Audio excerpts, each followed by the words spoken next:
warahmatullahi wabarakatuh. Halo teman-teman semuanya. Kami dari kelompok 6 Bimbingan dan Konseling Islam 6F, mata kuliah keterampilan konseling. Di sini kami akan menjelaskan tentang bab 7, yaitu mengeksplorasi ragam solusi. Sebelumnya, perkenalkan, nama saya Nurul Apriani dengan NIM 181221222 sebagai moderator dari kelompok 6. Adapun teman-teman yang lain, yaitu yang pertama Hasyan Asyari dengan NIM 181221207, yang kedua Wulan Purnamasari dengan NIM 181221209, yang ketiga Ica Deva Makapalupian dengan NIM 181221215, dan yang terakhir yaitu Sheila Aisyah Hafiz dengan NIM 181221232. Berikut pemaparan kami. Pada bab pertama, saya akan menjelaskan tentang mendorong orang lain menemukan solusi.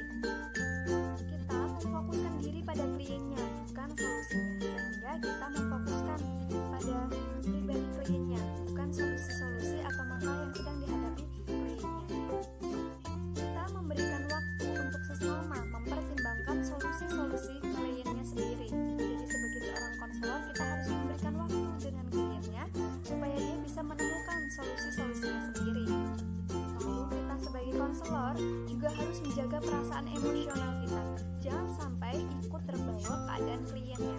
Misalnya keadaan klien sedang sedih, sedang emosional, sedang khawatir. Kita jangan sampai ikut terbawa suasana hal itu. Kita harus bisa mengontrol diri kita supaya tetap bisa keadaan tenang dalam menghadapi situasi yang dihadapi oleh klien kita. Konselor merubah persepsi dari saya harus membantunya menemukan solusi sekarang juga menjadi tugas saya bukanlah menemukan solusi atas masalah orang lain, dan saya harus ingat bahwa saat ini dia tidak dapat menemukan solusinya sendiri. Hal itu tidaklah mengapa kita lakukan. Lalu, konselor tidak boleh mendesak untuk memecahkan masalahnya secara tergesa-gesa, karena hal ini merupakan sebuah kesalahan.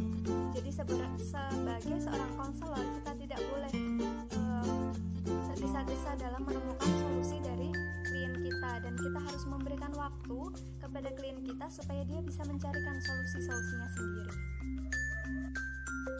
Selanjutnya yaitu menggunakan keterampilan mendengarkan secara aktif untuk mengeksplorasi beragam solusi. Menggunakan keterampilan refleksi diri atau merefleksikan masalah orang lain dan merangkumnya. Hal ini akan sampai di sebuah titik tempat dia dapat menemukan solusinya sendiri. Hal ini bermaksud sebagai seorang konselor, kita bisa merefleksikan masalah orang lain, atau kita mendorong klien kita supaya dia bisa merefleksikan diri. Apa sih yang menjadi masalahnya? Apa yang menjadi kendalanya? Direfleksikan berkali-kali dan terus-menerus. Selanjutnya, dirangkum supaya kita dapat menemukan titik permasalahannya dan kita dapat menemukan titik solusinya. Dalam menerapkan keterampilan ini memang harus membutuhkan kesabaran ekstra, yaitu harus melakukan refleksi berkali-kali supaya seseorang dapat lebih jelas menemukan masalahnya dan mengetahui hal apa yang harus dilakukan. Jadi di tahap ini kita harus benar-benar sabar dalam menghadapi klien kita. Ica Deva Makapalupian NIM 181221215. Untuk yang berikutnya adalah mengeksplorasi alternatif solusi. Pada sebuah percakapan diperlukan ketekunan dalam mendengarkan dan melakukan refleksi sambil mengajak untuk mencari alternatif. Bersikaplah secara hati-hati agar tidak mempengaruhi lawan bicara dan mendesak pendapat atau sarannya sendiri. Seperti pernyataan berikut ini, saya tidak tahu kamu harus berbuat apa. Ada beragam pernyataan yang dapat Anda pakai untuk menunjukkan bahwa Anda bukanlah seorang ahli untuk menemukan solusi, tetapi Anda adalah orang lain. Misalnya, saya tidak tahu harus bilang apa ide-idemu, atau saya kira yang penting adalah bahwa apapun keputusannya harus cocok denganmu. Apa alternatifnya? Ada kalanya lebih tepat untuk memberikan saran langsung yang sebelumnya terlewatkan, seperti dalam pernyataan berikut. Ini mungkin tidak cocok denganmu. Pertanyaan untuk mengidentifikasi solusi. Yang pertama, setelah kita menerapkan keterampilan mendengarkan secara aktif, juga harus disertai dengan refleksi dan rangkuman. Yang kedua yaitu memberikan pertanyaan satu atau dua untuk membantu mengidentifikasi solusi. Yang ketiga yaitu kita harus berhati-hati agar tidak memberikan pertanyaan secara berlebihan, karena jika berlebihan itu akan membuat klien merasa tidak nyaman. Mengeksplorasi konsekuensi dari sebuah pilihan. Proses ini menuntut seorang klien untuk berpikir apa saja pilihan yang memungkinkan. Ketika seorang klien sudah memilih, kita harus mengajaknya berpikir apa saja konsekuensi dari sebuah pilihannya tersebut. Adalah saat menimbang solusi yang paling tidak diinginkan. Untuk memberi beberapa solusi kepada klien, perlu ditimbang kembali apa yang dibutuhkan dan apa yang tidak dibutuhkan. Mungkin solusi yang tidak diinginkan belum tentu demikian di mata orang yang dibantu. Namun, jika kita membantunya dengan membuat proses memilih menjadi lebih mudah, maka tetaplah bersikap terbuka dan mendorongnya merasa bebas untuk kembali pada pilihan-pilihan yang telah dilakukan dahulu. Yang penting dia mengambil pilihan apa yang cocok dengan dirinya. Terima kasih. Slide selanjutnya akan dilanjutkan oleh teman saya. Jadi yang berikutnya yakni menjaga perasaan Anda sendiri.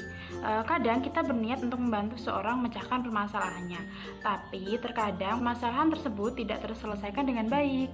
Kita tidak dapat menemukan solusi yang tepat untuk permasalahan tersebut. Kita harus mengingat kita tidak boleh terburu-buru dalam penyelesaian masalah dan pengambilan keputusan. Tapi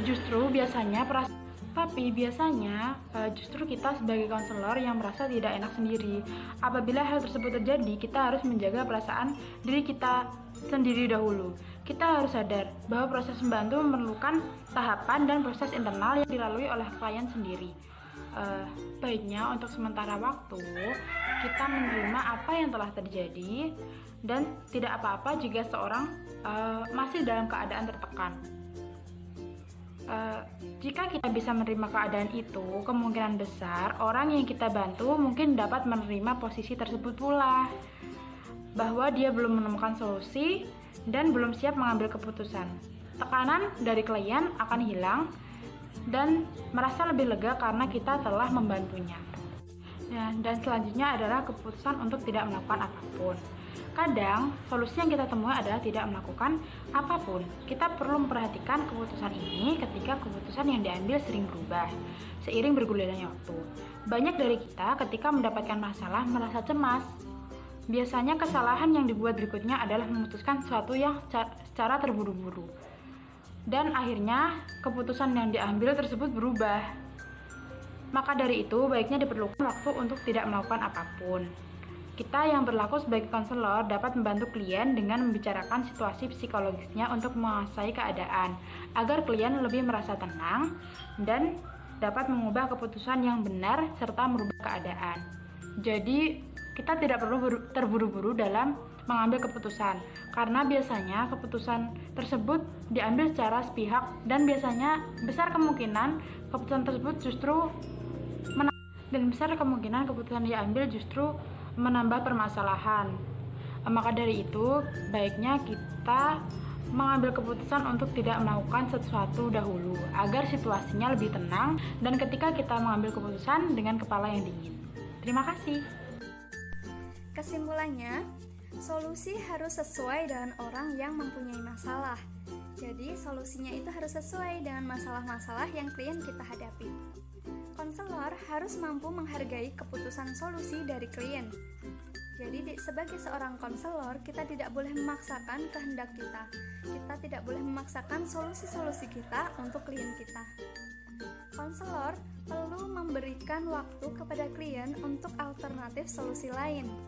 Jadi kita bisa memberikan waktu lebih kepada klien kita supaya dia dapat menemukan alternatif lain dalam menghadapi masalahnya. Kita dapat mengajukan 1 atau 2 pertanyaan untuk membantu menemukan solusi masalah klien, namun tidak boleh memaksa. Di posisi ini, konselor dapat memberikan satu atau dua pertanyaan, misalnya, jika solusinya seperti ini, bagaimana pendapatmu? Sebagai seorang konselor, kita harus menjaga perasaan emosional kita, jangan sampai ikut terbawa keadaan klien seperti yang dijelaskan di bab pertama tadi. Selanjutnya, tidak masalah jika klien masih merasa tertekan untuk sementara waktu, karena keputusan untuk tidak melakukan sesuatu itu tidaklah mengapa. Jadi kita bisa memberikan waktu lebih untuk klien kita untuk menemukan solusi-solusi dari permasalahannya. Jadi tidaklah mengapa jika kita memerlukan waktu yang lebih untuk menyelesaikan masalah ini. Sekian dari kelompok 6, kurang lebihnya mohon maaf. Wassalamualaikum warahmatullahi wabarakatuh.